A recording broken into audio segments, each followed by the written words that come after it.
พี่น้องเสียงอีสานยินดีต้อนรับสองศิลปินดาวรุ่งมากโดยความสามารถจากเวทีฟีนิกซ์เสียงอีสานกลับสู่ครอบครัวเสียงอีสานอย่างเป็นทางการคือพระเอกชโยปรินเสียงอีสานและนางเอกน้ำพึ่งฉัตรฤดีเสียงอีสานฝากแฟนๆเสียงอีสานสวยเสียสวยเป็นแรกอกแรกใจให้น้องในการกลับมาครั้งนี้นะคะประชันบ้านนั่นนะ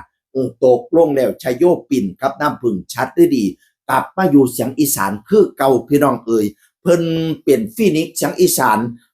อุ้ยเข้ารอบท้ายๆดิรู้สึกว่ารอบ10 คนสุดท้ายพร้อมพี่น้องเอ่ยรุ่นเดียวกับฟิล์มฐานิชที่ไปรายการศึกดวลเพลงซิ่งทุ่นที่ดังๆตอนนี้นะพี่น้องเอ่ยฟิล์มฐานิชชนะแต่ว่า2 คนนี้ก็เข้ารอบเพื่อกันชโยปปิ่นกับน้ำพึ่งฉัตรฤดีเนี่ยพี่น้องเอ่ยตอนนั้นมันมีการประกวดฟีนิกซ์เสียงอีสานช่วงที่อาจารย์เอกจักรพัฒน์เข้ามาบริหารเพื่อเป็นการเฟ้นหาศิลปินหน้าใหม่เพื่อจะมาเข้าร่วมกับวงเสียงอีสานเงินรางวัลเป็นล้านสมัยปิดนั่นนะพี่น้องเอ๋ยชโยปปิ่นกับชัดน้ำผึ้งสันฤดีกับเขาประกวดน้ำเป็นผู้เสียงดีมากโดยความสามารถพี่น้องเอ๋ยเข้ารอบ10 คนสุดท้ายถ้าจำบ่ผิดเด้อหลังจากนั้นอาจารย์เอก็มีเหตุได้ออก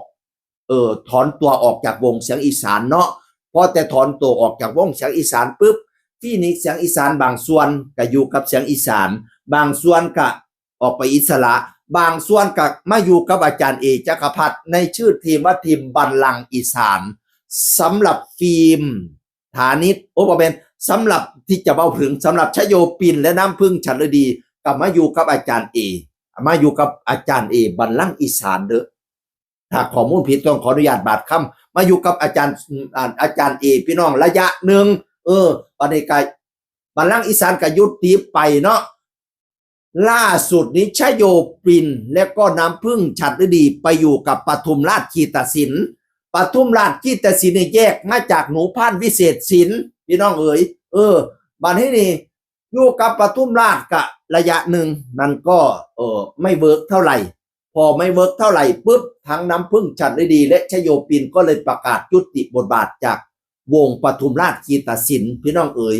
หลังจากยุติบทบาทปุ๊บ